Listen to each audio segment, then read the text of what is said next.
2 Timóteo, capítulo 1, versículo 6 e o versículo de número 7.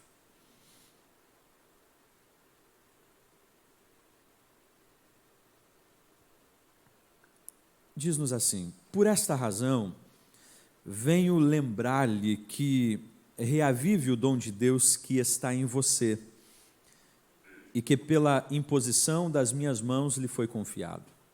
Porque Deus não nos deu espírito de covardia, mas de poder, de amor e de moderação. Obrigado, Senhor. Obrigado por este tempo que nós pensaremos a partir da sua palavra com a sua igreja. Que o seu Espírito nos conduza em toda a verdade. Queremos ser instruídos por ti. Lance luz à nossa mente, lance luz aos nossos olhos, que as escamas do entendimento caiam e que entendamos a verdade do seu Evangelho, em Cristo Jesus. Assente-se. Você já ouviu alguma história ou biografia de um homem chamado Thomas Edison? Levante a mão quem já ouviu algo aí sobre Thomas Edison. Para aqueles que não ouviram, Thomas Edison foi um grande cientista norte-americano que ao longo da sua vida, ele contabilizou ao menos 1903 inventos ou invenções. Interessante, né? A gente passa muitas vezes 70, 80, 90 anos da nossa vida e mal conseguimos fazer um bolo com a receita nas mãos. Thomas Edison, durante a sua vida, há algumas inconsistências com relação a esses dados, mas acredita-se que ele foi o responsável por aproximadamente 1903 invenções que acabaram facilitando-nos no nosso processo de vida diária. Dentre essas invenções, existe o que nós conhecemos como energia elétrica, ou a lâmpada elétrica. Thomas Edison, ele vai testar aproximadamente 6.000 materiais. Ele vai testar aproximadamente 6.000 materiais durante mais de 1.200 processos. Mais de 6.000 materiais durante mais de 1.200 processos até chegar ao resultado final. Ou seja, em que a lâmpada ficasse 48 horas acesa de forma ininterrupta.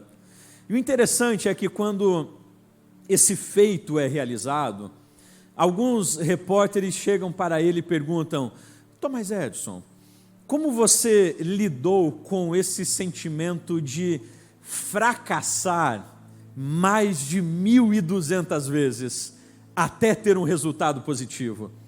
E ele respondeu: a verdade é que não foram 1.200 fracassos, foram 1.200 processos ou 1.200 tentativas até que o resultado final fosse favorável.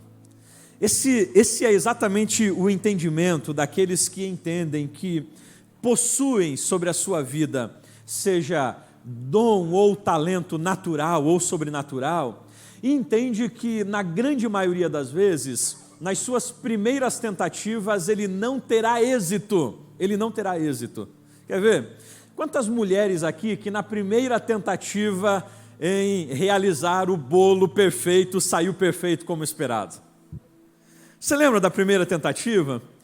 Pegou todos os ingredientes, organizou na cozinha, pediu para o marido jogar futebol aquela tarde toda, e ela foi preparando, organizando, e ao final, quando você abriu a portinha do forno, para a sua surpresa, o demônio parece que desceu ali, o bolo sumiu, o devorador comeu todo e você ficou apavorada.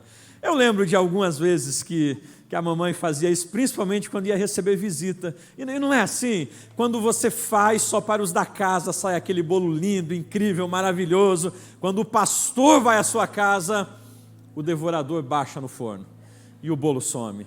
As mulheres têm e vivem essa sensação, a sensação de que quando você vai realizar algo, um empreendimento, normalmente, as primeiras tentativas, elas não saem como esperado. E os homens também têm essas experiências, as aventuras de andar de bicicleta, a primeira tentativa, a primeira vez que você subiu em cima de uma bicicleta, é muito provável que não saiu como esperado. Você caiu, ralou, foi ao chão e depois de algumas tentativas, o resultado positivo veio.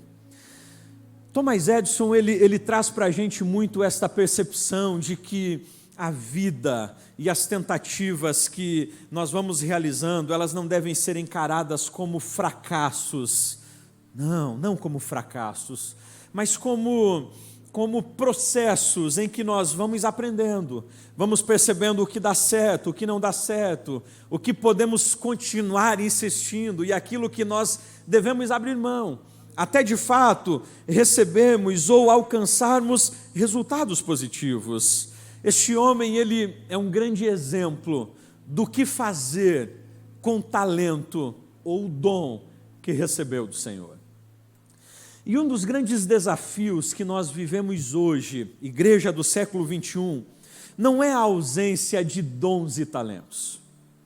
Nós não vivemos um período problemático onde pessoas entram aos nossos templos e gritam: eu não possuo dom e talento. Não.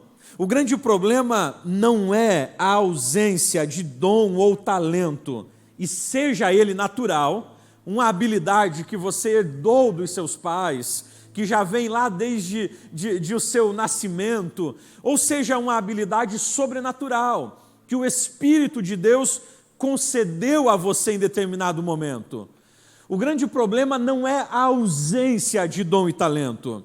O grande desafio que nós vivemos hoje é exatamente a realidade de desenvolver o dom ou o talento que habita em nós. Provavelmente você conhece alguém que tem uma habilidade incrível de cantar muito bem. Conhece alguém assim? Provavelmente você conhece alguém que, se levasse a sério a área de estudo, seria um exímio professor. Ele fala bem, ele dialoga bem, ele discursa bem, ele argumenta bem com a esposa, com o esposo, com os filhos. Nós conhecemos pessoas que possuem qualidades, que possuem talentos, que possuem vocações, que você percebe que, se ele desenvolvesse, seria incrível no reino de Deus. Incrível, mas não desenvolve. Exatamente por isso que nessa noite eu quero pensar contigo sobre 4 verdades relacionadas aos dons que habitam em nós. E nós vamos perceber ao longo desta fala que não existem narrativas que podem dar a nós a autenticidade de dizer para Deus que nós não temos a capacidade de realizar nada. A primeira verdade é: todos somos vocacionados com dons e talentos. Provavelmente, eu e você já ouvimos esta frase: eu fui chamado apenas para ser um membro da igreja. Outros provavelmente em algum momento da vida já falaram: eu não tenho nenhum dom ou talento.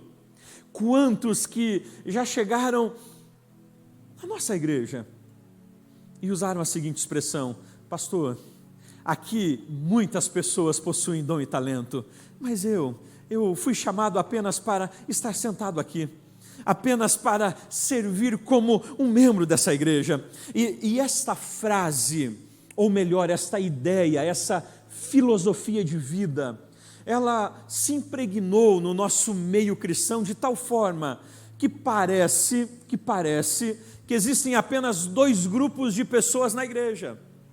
Aquele grupo que faz, que realiza, que serve, que está disposto a trabalhar. Você chega em um evento de missão e ele está servindo. Você chega no evento do ministério infantil e ele está trabalhando. Você chega e coloca o seu carro lá no estacionamento, ele está lá atendendo, com um sorriso bonito. Quando você chega aqui na recepção, ele está aqui te recebendo na igreja. Quando inicia o culto, ele está aqui fazendo a abertura. E você diz, uau, ele é quase que um Deus, está em todos os lugares. Parece-nos que existe um grupo de pessoas que serve, que faz, que realiza, que está envolvido, que Deus deu a estes inúmeras vocações e dons, e parece-nos que existe um outro grupo de pessoas que não possui dom, que não possui vocação, que não foi chamado, que ele apenas está aqui para ser servido pelo grupo que serve. Perceba que essa dinâmica, ela não é esboçada de maneira clara nos nossos púlpitos ou nas falas dos nossos círculos de conversa, mas ela é vivenciada na prática, ela é concebida como filosofia de vida, a ideia de que ou eu estou aqui para servir, ou eu estou aqui para ser servido. Só que as Escrituras Sagradas, elas vão rechaçar essa ideia. Deus, de maneira muito criteriosa, vai trazer a nós a lembrança de que não existe uma pessoa sequer que não tenha recebido dom e talento.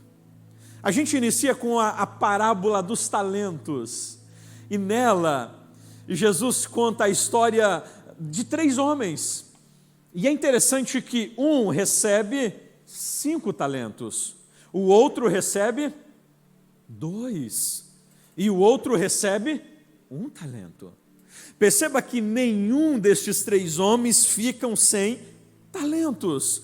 Os 3 recebem aptidões, os 3 recebem dons para que desenvolvam durante o período das suas vidas. E eu destacaria, queridos, apenas 2 textos, para a gente pensar sobre eles. O primeiro, vamos lá, Êxodo, abra sua Bíblia, Êxodo 3, abra ela, vamos lá, vamos usar alguns textos hoje. Êxodo 3, versículo 9 ao 11. Esse texto, ele é incrível. Êxodo 3, versículo 9, há um diálogo que está sendo estabelecido entre Deus e Moisés. E esse diálogo inicia assim: pois o clamor dos filhos de Israel chegou até mim, é Deus falando a Moisés. E Deus continua dizendo: Moisés, eu vejo a opressão com que os egípcios estão oprimindo o meu povo. Agora venha, e eu te enviarei a Faraó, para que você tire o meu povo do Egito, os filhos de Israel. Então Moisés perguntou a Deus: quem sou eu para ir a Faraó e tirar do Egito os filhos de Israel? E Deus respondeu: eu estarei com você. Olha que interessante, quem está falando com Moisés? Deus. Não é nem um profeta, não é nem a irmã Maria que mora lá na rua 15, que tem o dom de profecia, não é nem o irmão João que mora lá na rua 7, que é usado por Deus em revelação, não é nenhuma pessoa que levanta-se e coloca as mãos sobre a cabeça de Moisés e diz: Moisés, eis que Deus te chamou para uma grande obra. Não, é o próprio Deus que está aparecendo a Moisés e está dizendo a ele: eu te enviarei para tirar o meu povo do Egito. E Moisés olha para o seu Criador e diz: quem sou eu? Para aí, quem sou eu? Existe um segundo texto que muda apenas os personagens, o território, o contexto, mas o enredo é o mesmo. Jeremias 1:5. Jeremias 1:5. O texto inicia a mesma narrativa, Deus conversando com Jeremias, e Deus começa dizendo: Jeremias, ô Jerê, antes de formá-lo no ventre materno, eu já o conhecia. E essa é uma expressão que vai ser corroborada posterior exatamente com o Salmo 139, quando o salmista vai dizer que ainda, quando ele estava no ventre da mãe dele, como um líquido gelatinoso, e os seus pais não sabiam que ele estava ali, Deus já o conhecia e já tinha escrito todos os dias da sua vida em um livro, sem que um desses dias ainda acontecesse. Então Deus está dizendo a Jeremias: Jeremias, antes de você ser formado no ventre materno, eu já o conhecia. E antes de você nascer, eu o consagrei e o constituí profeta às nações. O que Deus está dizendo a Jeremias é: você não nasceu, e após o seu nascimento eu olhei e disse: rapaz, não me dei conta que nasceu mais uma criança. O que ele fará? Eu já sei, vou mandá-lo como profeta. Não, o que Deus está dizendo a Jeremias é: antes que você nascesse, eu já havia estabelecido um propósito para você. Ou seja, quando você nasceu, e os seus pais deram o nome a você e talvez sonharam com alguma profissão, a grande realidade é que eu já tinha preparado um propósito específico para a sua vida. Ou seja, Deus estava dizendo a Jeremias: não foi uma necessidade que fez com que eu te tornasse profeta, mas eu te dei como profeta para uma necessidade que existiria. Agora, o bacana é a resposta de Jeremias para Deus. Gente, Jeremias não está falando com um profeta, Jeremias não está falando com um líder, Jeremias não está falando com um pastor, ele está falando com Deus. E ele vai dizer: ah, Senhor, eu não sei falar, porque eu não passo de uma criança. Chama atenção isso. É como o relógio com os seus ponteiros marcando horas, segundos, minutos, e o relojoeiro olhar para o relógio e falar: eu quero que você marque as horas. E o relógio dizer: não posso, porque não tenho ponteiros. Mas o relojoeiro está olhando e dizendo: eu te fiz, os ponteiros estão aí, tanto de horas, minutos e segundos, você apenas precisa cumprir o propósito pelo qual nasceu. Perceba que estes dois personagens, eles estão vivendo exatamente este drama, o drama de declararem ao Criador que não possuem dons, que não possuem talentos, que não passam de uma criança, que são eles aqueles que não poderão cumprir nenhum propósito, afinal de contas, não foram chamados para isso. Em contrapartida, Deus está olhando para eles e dizendo: há vocação, há dom, e há um propósito pelo qual vocês nasceram e precisam viver para eles. Essa é uma verdade que nós precisamos gravar muito na nossa mente, nas tábuas do nosso coração. A realidade de que eu não sou alguém que estou simplesmente envolvido em uma comunidade de fé, porque Deus resolveu me alcançar e me trazer aqui para ficar fazendo não sei o quê. E sendo apenas um membro desta igreja, que me assento em 1 ou 2 dias da semana, que retorno para minha casa feliz da vida, porque eu sou um salvo, apenas isso. O que as Escrituras trazem a nós é a realidade de que todos, absolutamente todos, receberam dons, receberam talentos e precisam desenvolvê-los na sua caminhada cristã.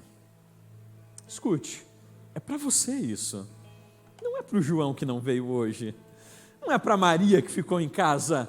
Você possui dons. Não sei se você está entendendo isso. Você, o Pedro que está aqui hoje, você, o Filismino que está aqui hoje, você, Claudete, Júnior, você possui talentos. A grande questão é: o que estamos fazendo com ele? Mas nós possuímos, ou nós teremos a capacidade, como Moisés e Jeremias, de dizer: não, Senhor, o Senhor se enganou, o Senhor deu para o fulano, o Senhor deu para aquele outro, o Senhor deu para aquela, mas para mim o Senhor não deu nada. Isso é uma mentira, isso é um engano, isso é uma falácia que o diabo deseja que nós acreditemos. Acreditemos que existem pessoas que estão aqui para nos servir, enquanto que as Escrituras trazem-nos a realidade que todos possuem dons e talentos. Agora veja, existe uma segunda verdade.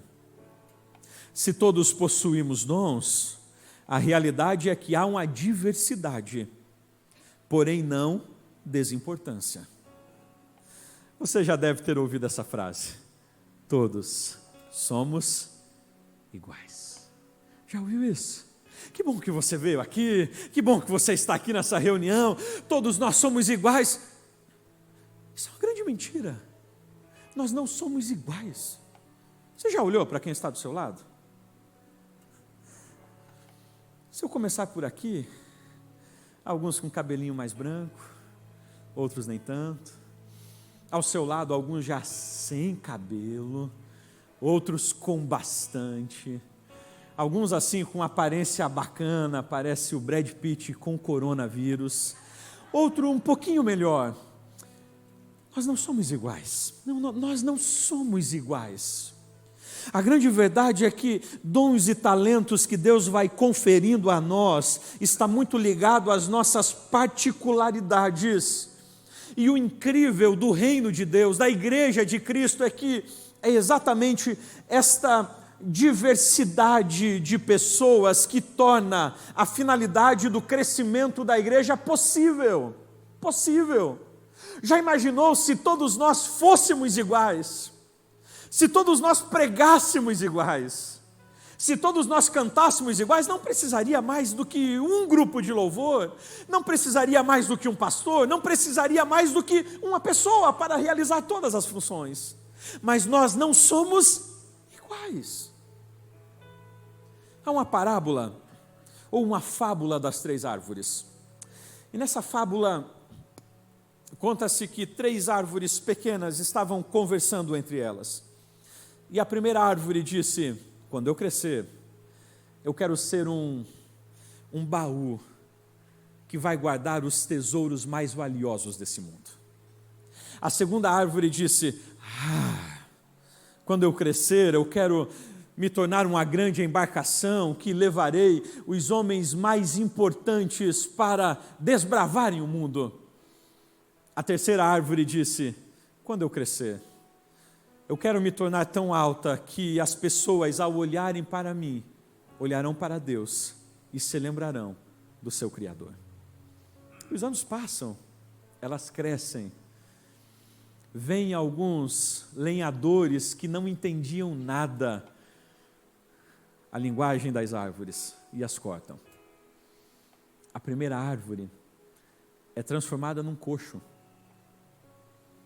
A segunda árvore, eles a transformam, irmão Rubens, uma pequena embarcação que os embarcadores e pescadores iam e vinham levando peixes.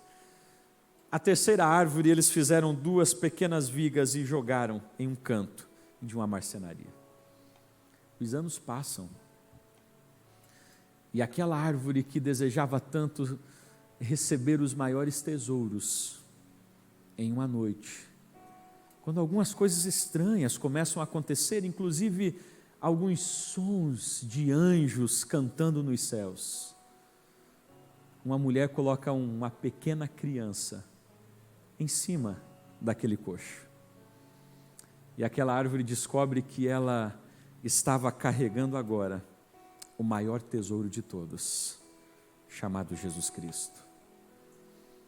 Mais de 30 anos se passam, e aquela pequena embarcação que estava servindo para levar pescadores que pescavam cheiro de peixe, em uma determinada tarde, ela descobre que estava carregando o maior de todos os homens, quando ele reúne inúmera multidão e começa a ensinar, curar e libertar. E aquela terceira, que havia sido feita apenas 2 pequenas peças, em uma sexta-feira, pegam-na e penduram sobre ela um homem. E às 3 horas, quando ele grita: Deus meu, por que me desamparaste? E nas suas mãos entrego o meu espírito. E morre.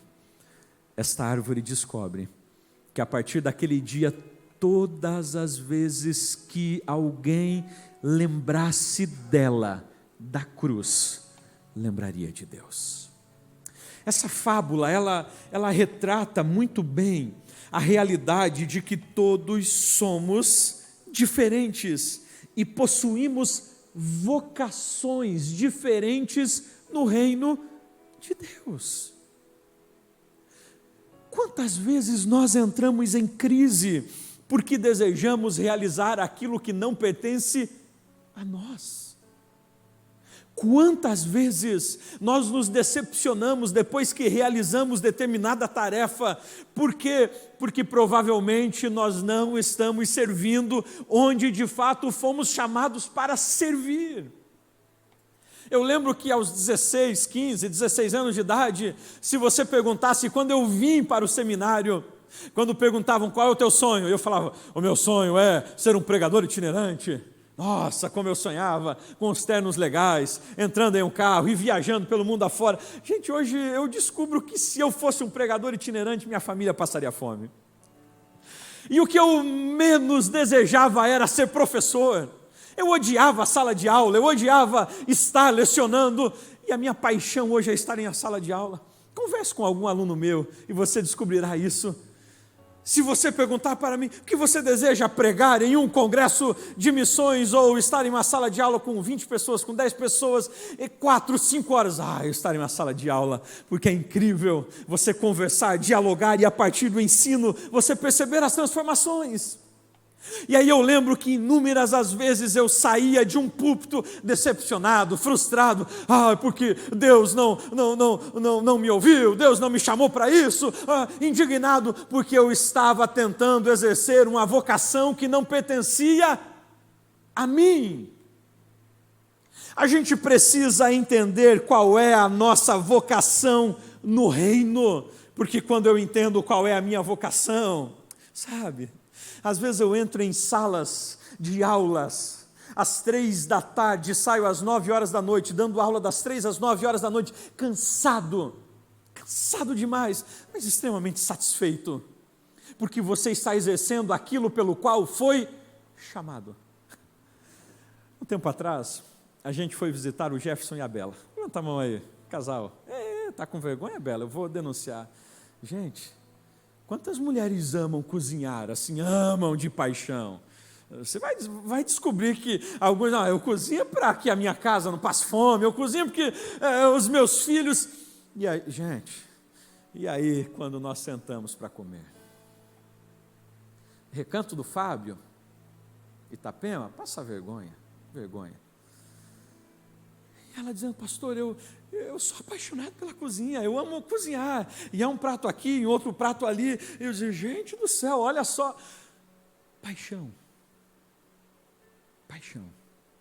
Paulo, quando está escrevendo à igreja de Corinto, Paulo vai destacar a anatomia do corpo, e é incrível que ele vai dizer, olhe para o corpo humano, são membros, e estão todos conectados ao corpo, mas são diferentes porque cada um precisa exercer funções diferentes para uma finalidade. Agora, chega em casa, olhe para o seu dedo, para a sua unha do dedão, está encravado, diga, esse dedão não me serve mais, e corte o seu dedo, não o meu, corte o dedão do seu pé, e você vai descobrir que provavelmente terá uma dificuldade enorme de se manter de pé. Porque uma das funções dos nossos dedos do pé é manter a nossa estabilidade. Ou seja, nenhuma parte do nosso corpo está aqui simplesmente por inutilidade. Criança tem muito disso, das perguntas. E esses dias o Arthur disse para mim o seguinte, pai, por que a gente não poderia ter apenas 4 dedos? Por que 5? Então, cara, não tente cortar um para descobrir, mas deve ter finalidade cada um deles. Cada parte do nosso corpo tem uma finalidade. O que eu preciso descobrir aqui, nessa comunidade chamada igreja, é exatamente qual a minha vocação? Onde está o meu propósito? Talvez se aquilo que você está exercendo e está servindo não está gerando prazer em você, é porque você não está exercendo a sua real vocação. Quantos estão entendendo? Digam amém. Pastor, mas eu não sei qual é a minha vocação. E aí a gente entra então na terceira verdade. Quem trabalha aqui com discipulado, as nossas irmãs do discipulado que estão aqui sabem muito bem. Quando você está discipulando um novo convertido, é comum você ouvi-los dizendo: qual é o meu chamado? Qual é a minha vocação? Qual é o meu verdadeiro propósito? O que eu posso fazer no reino? Você já ouviu estas frases? Por que eu estou aqui? O que eu posso fazer no reino? Em que área eu posso servir? E aí alguns dizem: talvez eu vou servir na cantina. E ele vai para a cantina, trabalha um tempo, ele diz: não, aqui não é o meu lugar, então eu vou. Qual é a nossa vocação? Quando eu vou lecionar a professores, eu inicio dizendo a eles: quantos professores nós temos aqui? Na sala de professores, é lógico, eles quase que perguntam: está desinformado? E todos eles levantam a mão: todos nós somos professores. Legal. Aí a segunda pergunta é: e quantos se sentem professores? Assim, aí eles ficam. E aí alguns dizem: na verdade eu sou professor por conta de uma necessidade, mas eu não me sinto e eu nem gostaria de ser. Você percebe? Onde está a minha vocação? Como eu descubro a minha vocação? E a grande verdade é que a nossa vocação é revelada na comunhão em família. A minha vocação é revelada na comunhão em família. Perceba o seguinte: quando um casal, quando a mulher é engravida, e o casal descobre qual é o sexo da criança, qual é o primeiro movimento que eles realizam? Você sabe qual é? É o nome. A gente chega e diz: e aí, já sabe o sexo? Já, é um homem. Qual é o nome? Não é isso que a gente faz? Qual é o nome que vocês escolheram? E a pergunta é: tem alguma grávida aqui entre nós? Tem? Nenhum é que sabe, não? Mas tem mamãe aqui? Tem mamãe? Quem escolheu o nome do seu filho? E aí eu já sei, foi a sogra. Pode até dar pitaco, mas não escolhe nome. É o sogro, e isso é normal, não é? Os pais chegam na casa e dizem: e aí, qual o nome? Vai ser Bianca. Nossa, mas Bianca, não poderia ser Dorcas? Os pais sempre têm essa mania. Tudo bem, é direito do pai e da mamãe. O sogro e a sogra: e aí, qual vai ser o nome? O nome vai ser Elvis Presley Silva. Nossa, que nome estranho. Não, mas é o nome que eu escolhi. Ok. Não é o médico que escolhe o nome da criança. Não é o bêbado que está ali na esquina que escolhe o nome da criança. Quem escolhe o nome daquele filho que está para nascer são os pais. E é exatamente naquela família que aquela criança descobrirá a sua identidade e o seu propósito. Você já percebeu? Você tem 2 ou 3 filhos, e cada uma dessas crianças vão mostrando aptidões diferentes. Você olha para um e diz: gente, desde pequeno, ele é apaixonado por números, ele gosta de contas, ele gosta de números. Quer fazer o meu filho feliz? Dê um presente relacionado a números. O Arthur ama isso, ama. 6 anos, 5 anos de idade, com cubo, montando, organizando, somando, apaixonado por números. Bianca, 7 anos, apaixonada por leitura. Gabriel, 4 anos, está em descoberta ainda. Mas cada um dos filhos vão mostrando dentro da casa as aptidões. Você percebe isso? Você vai olhando e vai conseguindo perceber: esse filho, ele tem aptidão para isso. Nossa, como ela fala bem, ela argumenta bem. Olha, advogada, juíza, ou pastor, missionário, não sei. Não, olha só, ele conserta tudo Tudo que der para ele realizar, ele conserta, ele gosta de consertar. Vai ser um engenheiro, um mecânico, não sei, mas a gente vai percebendo que dentro da casa, as aptidões e a identidade vai sendo revelada. E quanto mais você conhece, mais você percebe de fato qual é a vocação ou a aptidão. A grande verdade é que quando nós vivemos em comunhão, é exatamente aqui, quando estamos em comunhão, que nós começamos a descobrir de fato a nossa vocação. Quantos de nós que iniciamos lá no ministério infantil, e hoje você está no ministério de casais, e você se encontrou ali. Mas por quê? Porque na disponibilidade em ir servindo, você encontrou a sua real vocação. Perceba, essa mão que vocês estão vendo, pertence a quem? Ao Jason. Mas ela só pertence ao Jason porque ela está ligada ao meu corpo. Se ela for arrancada do meu corpo, ela perde o propósito e ela desconfigura-se, porque não está mais no meu corpo. Ou seja, eu consigo descobrir a minha real vocação quando eu estou vivendo em comunhão, e comunhão de intensidade. Sabe o que é isso? Pessoas que estão à nossa volta têm a percepção melhor da nossa vocação do que muitas vezes nós mesmos temos. Aí ela está insistindo que ela vai ser uma ministra de louvor. E ela olha para a família da irmã Sueli, né, para as meninas cantando, e diz, não, eu vou ser, a Aline canta, eu quero ser. Mas ela canta toda desafinada.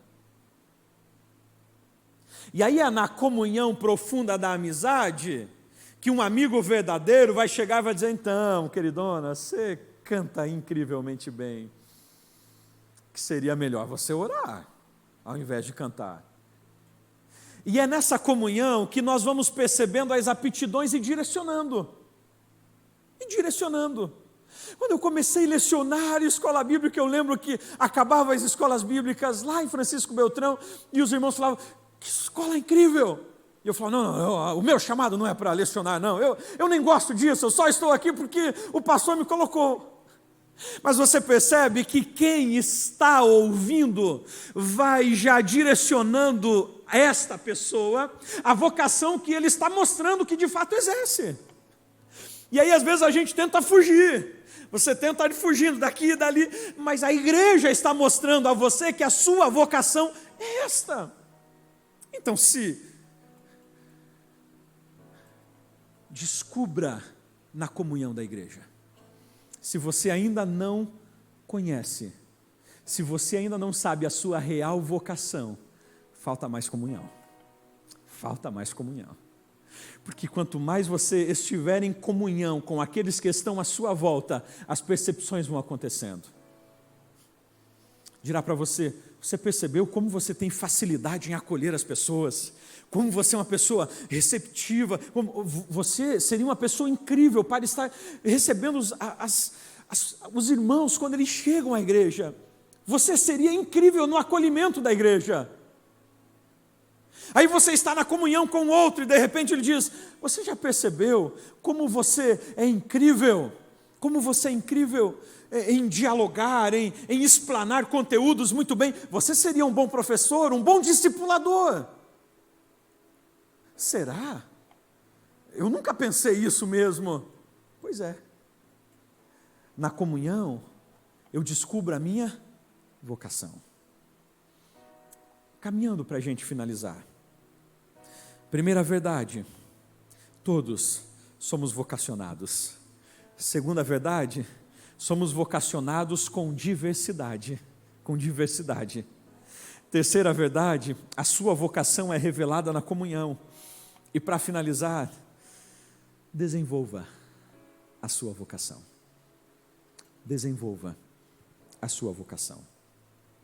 Eu sou apaixonado pela figura do apóstolo Paulo. Eu sou apaixonado. Paulo, ele vai nos ensinar exatamente este processo de desenvolvimento da sua vocação, Ele é um homem que, após realizar inúmeras coisas, é aquele que planta igrejas, que forma líderes, que escreve boa parte do Novo Testamento, que dialoga com a cultura helenista da época, é o homem que cura pessoas a partir do nome de Cristo, que realiza sermões exponenciais para a época, que consegue a atenção de atenienses quando ele está em Atenas, no Areópago. É um dos homens que vai ter experiências incríveis com o Senhor, e mesmo assim, em nenhum momento da vida de Paulo nós o encontramos satisfeito com a sua vida. Paulo é aquele tipo de homem que seria incrível na área que ele fosse atuar. Se Paulo fosse um músico, você nunca o veria conformado. Ele estaria sempre disposto a aprender novas notas musicais, novos acordes, como alcançar a melodia, me ajuda aí quem canta, a sinfonia, ou sei lá, a nota tal. Paulo estaria sempre nesse processo. Se Paulo fosse um professor, ele estaria de maneira insatisfeita, ano após ano, estudando novos cursos, novos idiomas, novas compreensões bíblicas. Se Paulo fosse um advogado, e é o que se exige hoje de um bom advogado, não é? Tem como um advogado sentar e dizer o seguinte: não estudarei mais nada? Tem como? Impossível. E se ele o fizer, está aí o Jefferson também, ele se tornará alguém antiquado, ultrapassado. Porque a cada, nem ano, mas a cada mês, o Supremo resolve mudar algo e muda. E você diz: eu preciso agora me atualizar. Paulo é alguém que vai se mostrar insatisfeito. E aí eu destacaria, a partir de Filipenses 3, quando Paulo vai dizer: irmão, eu quanto a mim não julgo havê-lo alcançado, eu continuo avançando, eu continuo correndo, indo para frente. Eu destaco aqui ao menos 3 realidades. Primeiro, Paulo nos ensina a não se dar por satisfeito. Ei, quantos de nós na vida cristã já vivemos uma vida de satisfação? E entenda, não é a satisfação em Deus, não é a satisfação boa de você dizer: estou satisfeito com Cristo, não, é a ideia de satisfação apática. É exatamente aquela ideia de satisfação no sentido de alguém que se tornou conformado com a sua realidade de vida. Ele não quer desenvolver-se mais. Ele diz: vai ter um CEADIBLO que vai falar sobre servir. Eu já sei tudo sobre servir. Eu já servi, inclusive, muito. Eu não preciso mais disso. Eu vou deixar para os mais novos que estão vindo aí. É uma pessoa acomodada. Pessoas acomodadas olham para o que eles já fizeram e dizem: não preciso mais crescer. Não preciso mais. E eu preciso entender que o desenvolvimento na minha vida cristã e na minha vocação precisa ser constante. Eu não posso me dar por satisfeito. Deixa eu te perguntar nessa noite: você é insatisfeito com a sua vocação? Você de fato tem procurado desenvolver os seus dons? Sabe, gente, quando eu começo a ler biografias, quando você começa a estudar, por exemplo, sobre a área de educação, ou sobre psicólogos, filósofos não cristãos, você fica envergonhado com o que essas pessoas construíram em pouco tempo de vida. Envergonhado. Homens que morreram aos 40 anos e que deixaram construções filosóficas e que até hoje são estudadas, seja pela filosofia, psicologia ou pela área de educação, que morreram com 30, 40 anos de idade e que desenvolveram boa parte dos seus estudos, por exemplo, em hospitais. Você diz, gente, eu tenho 40, 50, 30 anos, tecnologia à minha disposição e eu não consigo realizar um curso em um ano. Eu não consigo escrever um texto em um ano. Eu não consigo desenvolver, porque pastor, inúmeras coisas, de fato é. E essas inúmeras coisas nos impedem de desenvolver-se. A primeira orientação que Paulo nos instrui é: não se dê por satisfeito. A segunda é: todo desenvolvimento exige sacrifícios. Como a gente sonha com o crescimento, mas não está disposto a sacrificar-se. Quando você entra na academia para exercitar-se, você vai descobrir uma triste realidade. Aquelas dores que você sai na primeira ou segunda semana de academia, só quem já foi e faz sabe do que eu estou falando. Você sai dali arrebentado e aí você começa a dizer: é loucura, eu estou pagando para sentir dor. Uma coisa doida, né? Você paga para sentir dor. Aí você, depois de, sei lá, 1 mês, 2 meses, você se acostuma com os pesos. Aí você vai e você faz as mesmas séries com os mesmos pesos e você sai dali, nem soa mais. Diz: agora está ok. Só que a verdade é que se você não aumentar os pesos ou a sequência de séries, os resultados não aparecem. Ou seja, se você não continuar no processo de sacrifício, você não obterá resultados. Essa é uma verdade para a vida cristã. Nós às vezes acreditamos que a vida cristã é um chamado a vivermos aqui, e aqui Deus é obrigado em desenvolver-nos. Isso é uma mentira. Quer ser um bom professor?